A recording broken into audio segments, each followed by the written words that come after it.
YCP MLC Duvvada Srinivas గారి ఇంటిపై తన సొంత భార్య కూతురే పోరాటం చేస్తున్నారు. నన్ను వదిలేశాడు, నా కూతుర్ని నన్ను పట్టించుకోవట్లేదు, వేరే దాంతో ఉంటున్నాడు అని వాళ్ళ సొంత భార్య కూతురు వచ్చి తన ఇంటి ముందే కూర్చొని ధర్నా చేయడం జరుగుతుంది. ఈ మ్యాటర్ చాలా సంచలనంగా మారడం కూడా జరిగింది. దీనిపై దువ్వాడ శ్రీనివాస్ గారు ఎలా స్పందిస్తారు, అసలు ఆయనతో పాటు ఉన్న ఇంకొక ఆమె ఎవరు, ఇలా అనేక విషయాల గురించి మనతో చర్చించేందుకు మనతో పాటు ప్రముఖ క్రిమినల్ అడ్వకేట్ విజయలక్ష్మి గారు మనతో ఉన్నారు. ఆమెతో మాట్లాడుతున్నాం. నమస్తే మేడం. నమస్తే అమ్మా. అసలు ఈ విషయాన్ని ఎలా తీసుకోవాలి మేడం? ఇలా సొంత భార్య పిల్లలు ఉండంగా, అది కూడా ఎమ్మెల్సీ స్టేజ్ లో ఉన్న ఆయన. ఒకటమ్మా, సొంతం సొంతం సొంతం అని అంటున్నారు కదా. సొంతం అని అంటే అర్థం ఏంటో తెలుసునా? భర్త యొక్క రిక్వైర్మెంట్స్ అన్ని పూర్తి చేసే వాళ్ళని సొంతం అంటారు. భార్య అవని, కూతురు అవని, తల్లి అవని. ఎలా రియాక్ట్ అవుతారు అని అంటే, ఇప్పుడు మనం ఇంట్లోనే ఉన్నాం, నీ ఇష్టాలు, నీకు పెళ్ళి అయితే నీ భార్యకి చెప్తావు నాకు ఇది ఇష్టం, లేదు మీ అమ్మకి చెప్తావు. మీ ఇంట్లో ఉన్నావు అనుకో, నాకు ఇది ఇష్టం అని తల్లికి నువ్వు చెప్పక్కర్లేదు, ఆవిడకి తెలుస్తుంది. ఎందుకంటే పుట్టింది కానీ నేను పెంచుతుంది కాబట్టి. దాని తర్వాత భార్య. సో భార్య భర్త ఇష్టాలు తెలుసుకొని వాళ్ళకి ఏం కావాలి ఏంటి అనేది చూసుకుంటే, పొరుగింటి పుల్లకూరకు వెళ్ళడు భర్త. తప్పు అని కాదు, నేను భార్యది తప్పు అని నేను అన్నాను, నేను ఒకడికి భార్యనే. సో భార్యది తప్పు అని అన్నాం. వాళ్ళ రిక్వైర్మెంట్ ఏంటి, అతను ఏం కావాలనుకుంటున్నాడు, అలాని మనం పచ్చిగా మాట్లాడుకోవట్లేదు. ఆయన రిక్వైర్మెంట్ అని అంటే ఒక్కటే అని అనుకోకండి జనాలు. ఎందులోనైనా భార్య అంటే తల్లిలా ఉండాలి, చెల్లిలా ఉండాలి, ఒక మంత్రిలా ఉండాలి, భార్యలా ఉండాలి. ఇన్ని రకాల పోషణలు పోషించేదాన్నే భార్య అంటారు. ఇవన్నీ గనక డ్యూటీస్ కరెక్ట్ గా చేస్తే ఏ డ్యూటీలోని బయటకు వెళ్లే అవసరం లేదు.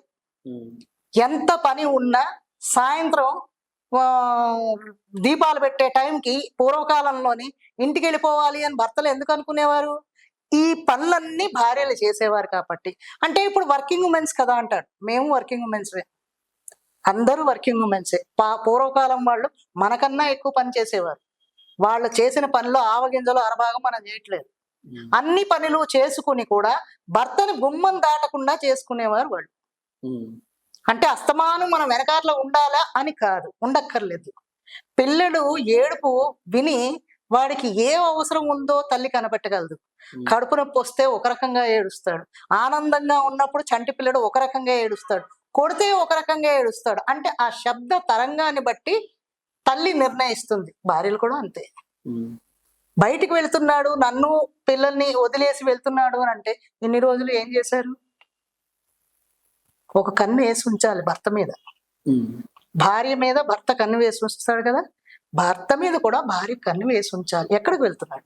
ఎమ్మెల్యే అవనేయండి, దేశానికి ముఖ్యమంత్రి అవనేయండి, ఏది అవనేయండి, భర్త ఏం చేస్తున్నాడు అనేది మనం చూడాలి. మనకు ఆ హక్కు ఉంది కదా భార్యలకి. నిన్నెవరు ఆపరు కదా. ఆయన భార్యగా ఇప్పుడు చెప్తున్నారు కదా మీరు, నేను భార్యని, నా కూతుర్ని భార్య అని చూడకుండా నన్ను వదిలేసి వేరే వాళ్ళతోటి అక్రమ సంబంధం పెట్టుకున్నారు అని అంటున్నారు. అక్రమ సంబంధం అనేది ఎందుకు వస్తుంది? మనం ఇంట్లో సక్రమంగా లేకపోతే. ఏంటంటే చిన్న చిన్న గొడవలు గాలివానలా మారుతాయి. మనస్పర్ధలు ఎప్పుడు ఎలా ఉండాలంటే భార్యాభర్తల మధ్యలోనేమో పొద్దున్న కొట్టేసుకోవాలి, పొడి చేసుకునే రేంజ్కి వచ్చేస్తారు. ఇంజ్యూర్స్ కూడా అవుతాయి, దెబ్బలు తగులుతాయి. ఏమైనా సరే నైట్ అయ్యేసరికి మొగుడు మర్చిపోవాలి, పెళ్ళం మర్చిపోవాలి, ఇద్దరు ఏకమైపోవాలి. రేపు మార్నింగ్ మళ్ళీ కొత్త శుభోదయం అనమాట. గొడవలు ఉండవు, డైవర్స్ దాకా వెళ్ళవు, బయట రచ్చ రచ్చ అవ్వదు. ఈవేళ ఈ మొగుడు పెళ్ళంతో అవ్వదు. రేపొద్దున అమ్మాయి పాప ఉంది, రేపు ఈ టీవీలు న్యూస్ ఆ అమ్మాయికి పెళ్ళవ్వాలా? ఒకవేళ మంచివాడే చేసుకున్నాడే అనుకో, అల్లుడు మంచివాడే కాదని అన్నా నేను. ఎప్పుడో అప్పుడు వాడికి మొగాడు కదమ్మా, ఏదో తిక్కరేగుతుంది. ఇది ఎక్కడ వస్తుందన్నమాట. పెద్ద చెప్పావులే, మీ నాన్న మీ అమ్మాయి ఇలా చేశారు కదా, చాలులే చెప్పావు అంటాడు.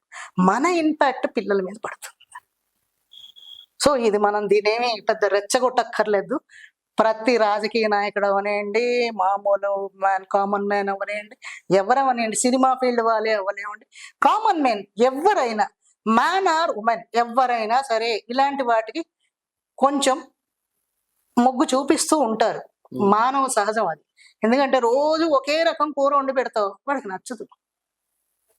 నువ్వు రోజు ఇదే పెడుతున్నావు కదా, నువ్వు హోటల్కి వెళ్ళి తింటున్నావా లేదా? మీరు ఫుడ్లు ఆర్డర్ చేసి తింటున్నారా లేదా? స్విగ్గీలు జొమాటోలు ఎందుకు వచ్చాయి? ఇంటిలో నీకు నచ్చింది వండట్లేదు కాబట్టి కదా నువ్వు స్విగ్గీ ఆర్డర్ చేస్తున్నావు. అవునా కదా? చిన్న లాజిక్ ఇది. నువ్వు ఇష్టమైంది ఇంట్లో చేసి పెట్టావనుకో, ఇష్టమైనది మనసుకి నచ్చినట్టు ప్రజెంట్ చేసావనుకో, అది ఆర్డర్ చేయడు. ఏమంటాడు అప్పుడు? ఈ రంగు రుచి ఏదో కనిపిస్తోంది కానీ టేస్ట్ లేదో ఇక్కడే ఉందంటాడు. చిన్న లాజిక్ అది. ఒక భార్యని పక్కన పెట్టినా మేడం, కూతురు ఉంది అనే ఒక విషయం నేనేం చెప్తున్నాను, భార్య తర్వాతే కదా కూతురు.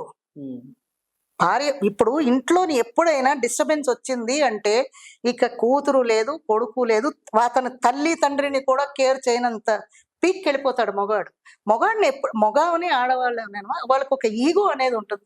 ఆ ఈగో హట్ అయిందంటే ఆ టైంలో ఏం చేస్తున్నాను అని వివేకం కోల్పోతారు.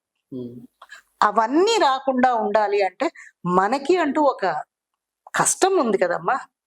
ఏదైనా 4 గోడల మధ్యన జరగాలి అని పూర్వకాలం వాళ్ళు అనేవాళ్ళు. అంటే వాళ్ళు పిచ్చివాళ్ళు కాదు. ఇగో ఇలాంటివన్నీ రోడ్డుకి ఎక్కి రచ్చగెక్కుకుంటాను.